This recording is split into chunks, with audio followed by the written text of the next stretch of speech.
Hey guys, sorry. I feel like my hair is super weird right now, but I don't feel like trying to fix it.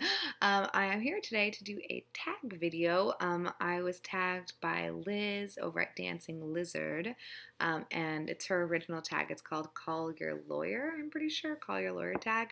Um, so yes, let's do it. So these are all questions like related to lawyers stuff, law. I don't know. So the first question is Criminal Defense Attorney, a book where the bad guy gets away or the bad guy wins. So I was like thinking, and I was nervous because I don't want to like spoil anything. So I picked something that is like I assume common knowledge, and that is Catch Me If You Can, the true story of a real fake by Frank W. Abagnale with Stan Redding. This was a movie featuring Leonardo DiCaprio and Tom Hanks, Leo, and it's basically the story of a con man who gets away with a lot of stuff. So yes, I have picked that for this reason. This I feel like is a very famous story. If you haven't read this book, I really suggest it. It's really enjoyable, and it's so interesting to see what kind of stuff that he got into. There's a lot more in the book than there was in the movie, obviously. The next question is Estate Planning Attorney, a book where a character or person knows they're going to die. For this, I picked The Virgin Suicides by Jeffrey Eugenides because they kill themselves, and so they know they're going to die. I don't really remember this book too much because it's been such a long time. I'm pretty sure I read it when I was like 16 or 17. Um, so I might want to add this to a possible list of rereads for next year. But yes, they commit suicide, so that should not be a spoiler. It's a pretty old book. And anyways, Personal Injury Attorney, a book where a character or person suffers a physical injury.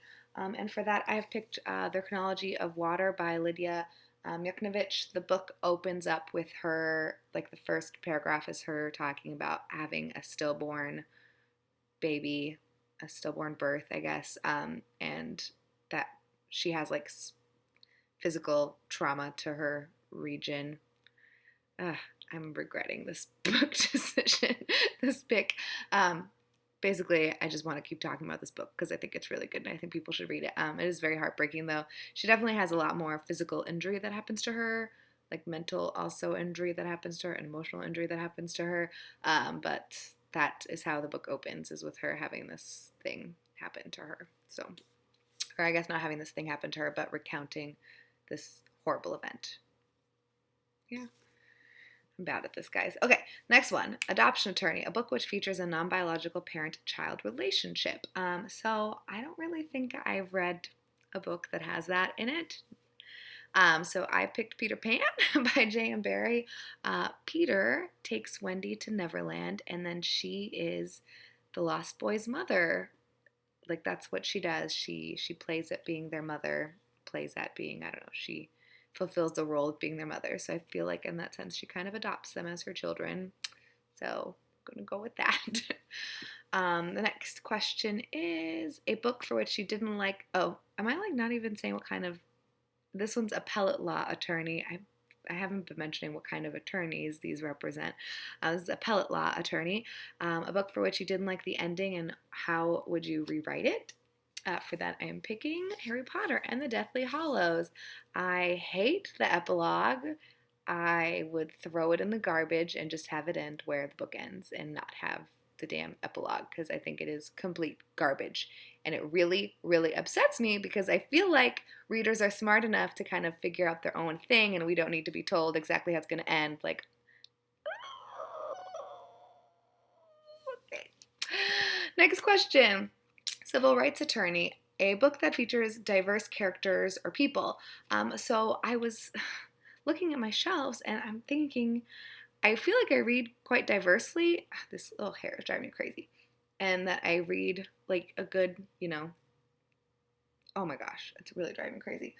But I don't really have any books that I've read that have multiple diverse characters in the same book. Um, like not really that I can think of so much. The one that jumped out at me is A Tale for the Time Being by Ruth Hazeki because they're is a dual narrative, and one of the characters is a Japanese teenager, and the other one is like an adult woman living in Canada. So I feel like this has diverse characters in it, but I feel like, yeah, this was kind of hard because I feel like all of my books that involve diverse people have, it's all about the people. it, that probably didn't make any sense. Hopefully you know what I'm talking about. The next question is, or the next subject matter is Bankruptcy Attorney, a book where a character or person loses everything. For that, I have picked Laughter in the Dark by Vladimir Nabokov, which is translated by Nabokov, and I think I'm pronouncing his name correctly. It's been so long I forget now. But yeah, the main character in this book loses a lot. Mostly it's all his fault, but he does lose some things. I don't really want to tell you what they are because I really, really, really want you to read this book because I loved it. But yeah, he falls in love with a young woman. He's married and he falls in love with a young woman and leaves his wife kind of for this young woman. And then stuff happens. It gets crazy, but he loses a lot in this book. The next question is Medical Malpractice Attorney, a book that features an experiment gone wrong. For that, I picked The New and Improved Romy Fetch by Julia Elliott. I honestly don't super remember this book, which is adding more and more to my like sadness because I was hoping I would love it so much. But basically, this guy, Romy Futch, he gets like this thing. He does this experiment, and there's a bunch of other people there that get the experiment done too. And at first, it is working out really well, but then things kind of start to go a little wrong. So at least for most of them, I forget the exact ending of every character that's in the book, but I know that it doesn't turn out to be super great for quite a few of them. I should maybe give this book another shot. We'll see. Divorce Attorney, a book you could not finish. The only one that I have on my shelves that is currently a DNF is Alibis by Andre Aciman, which really bums me out, and I need to get rid of this book, but I kind of like wait until I have a good stack of books I want to get rid of before I go do that. And then the next one is Real Estate Attorney, a book where the setting or dwelling is a central focus of the story. And for that, I picked The Little Stranger by Sarah Waters. There are so many other ones I could pick, though, but this one I really, really like, and I feel like by now everyone's probably sick of it, but it involves a house, and things are weird in the house, and intrigue, and suspense. I don't know. Anyways, so those were my responses to the Call Your Lawyer tag. I'm realizing I did not think of anyone to tag before I started filming this because I don't usually do tags and I forgot that's a really important part of the tag. I would like to tag Carm from Ovrogue 75. I forget. Please, I can't pronounce your channel name, but Carm. And oh my gosh. The first person I can think of too is Bree from Bree Hill and Hillary from Your Robot Friend. I feel like I tag the same people every time when I'm trying to think of someone else. Kathleen from Kathleen Ann. I need to rewatch this to remember who I tagged, but I think it was Carm, Bree, Hillary, and Kathleen Ann. We'll stick with that, and hopefully those are different people from who I tagged last time. See y'all later.